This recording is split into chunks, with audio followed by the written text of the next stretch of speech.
Je suis fille des étoiles. Antoine de Saint-Exupéry aurait pu écrire poussière d'étoiles issue de la main M45 des Pléiades. Mais cette sœur, toute fille d'Atlas qui soutient le monde, illumine la voûte céleste. Toujours visible à l'œil nu, elle guide les saisons, car, au lever des Pléiades, commençait la moisson. Colombe puis étoile, elle reste lumière pour le monde. J'ai choisi cette expérience de vie ici, être comme les 7 poètes des Pléiades, inspirer chacun des jours du lever au coucher du soleil. Je suis créatrice, humaniste par essence. Et comme Ronsard et Dubellay, j'apporte la poésie qui rafraîchit le matin. Comme, cette mignonne, allant voir si la rose qui ce matin avait éclose, j'ouvre ma robe de pourpre au soleil. Je suis ce pétale de rose, sensible. Je suis cette tige à épines, protectrice. Je suis cette douceur du toucher. Je suis cette goutte de rosée. Je suis cette couleur intense qui transcende la beauté de l'homme. Je suis petite sœur des étoiles.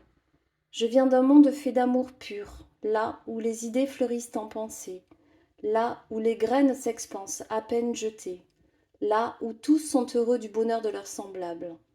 Ici, les pieds sur terre, j'ai appris l'horloge du temps et les aiguilles de la semence, j'ai appris l'humanité dans sa lumière et son ombre, un monde de dualité. J'ai accepté d'être abîmée, flétrie. J'ai vécu la souffrance, avec des schémas répétitifs, des cycles longs, très longs. J'ai accepté d'être enfermée dans une prison dont la porte me restait pourtant ouverte. J'ai nourri l'illusion d'aimer et d'être aimée. J'ai été traitée de folle en partant. J'ai été manipulée, menacée. Je me suis sentie humiliée. J'étais en déséquilibre du donner et du recevoir. J'étais responsable d'avoir accepté. J'ai demandé parfois aux arbres de me sauver, à l'écorce de m'envelopper. J'ai aussi voulu que cela s'arrête, appelé par le désert marocain et le silence de la pierre des monastères. J'ai sombré à plusieurs reprises. J'ai traversé la nuit. J'ai eu peur. J'ai prié, tellement prié. J'ai appelé de mes vœux mes 7 sœurs célestes. J'ai recommencé ma vie à 46 ans, sans aucun repère extérieur matériel, sans travail, sans toit fixe, avec l'allocation Pôle emploi Solidarité, moi la cadre si brillante. Avec ma fille, nous avons fait 9 déménagements en un an, de Airbnb en Airbnb. J'ai mis les affaires récupérées, mes 3 meubles et la machine à glaçons, symbole de ma liberté, dans un box.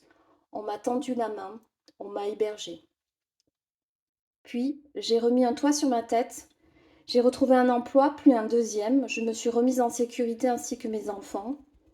Un jour, j'ai posé l'ange de mon enfance sur mon nouveau sapin de Noël. J'étais chez moi. Je me suis dit que j'étais belle au même âge. Je me suis enfin considérée comme une impératrice, une femme dans sa pleine puissance. Avec foi en ma lumière et ma puissance d'amour, j'ai appris à poser des limites, à dire non, à me respecter et à me faire respecter par étapes. J'ai capitalisé sur toutes ces expériences dans la douleur. J'ai pardonné pour avancer. Je me suis surtout pardonné à moi-même de m'être si peu aimée. J'ai vécu le processus de transformation tout en y apportant ma magie personnelle. Aujourd'hui, je suis alignée car j'ai repris les rênes de ma vie.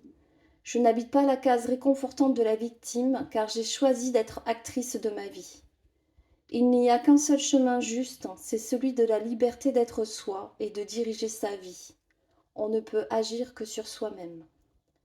Mes créations multidimensionnelles ont été protection comme des talismans, des tableaux par dizaines. Plus je vivais le sombre, plus je créais des choses lumineuses et colorées.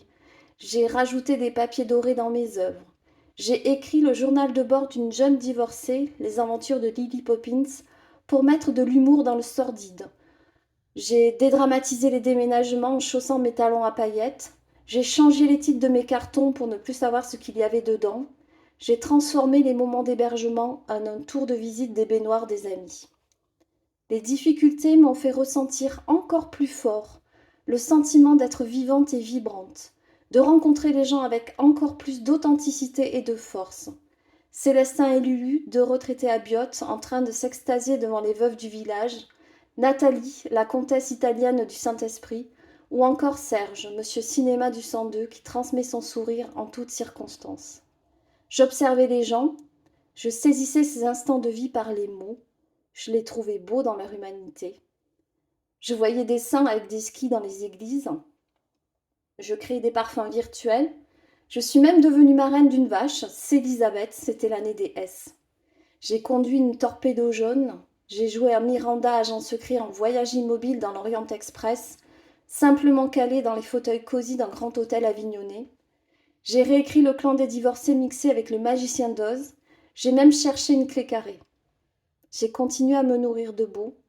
J'ai transmuté l'ombre en lumière, ici sur cette terre. J'ai regardé autrement ma vie terrestre avec mes yeux célestes. J'ai été testée. J'ai encore attiré le narcissisme. J'ai dit stop. Une fulgurance avec une nouvelle conscience de ce qui traînait encore chez moi. Ce que je peux lire par mes dons dans le cœur des gens, aujourd'hui je sais que ce n'est qu'une potentialité. Si la personne n'a pas travaillé sur ses blessures et sait sa liberté, ce ne sera jamais une réalité, juste un mirage, une illusion. J'ai décidé de ne plus vivre dans l'illusion. C'était cela ma liberté à moi. Ma créativité et ma force de vie. Je décide aujourd'hui que cela puisse être aussi pour vous une source d'inspiration.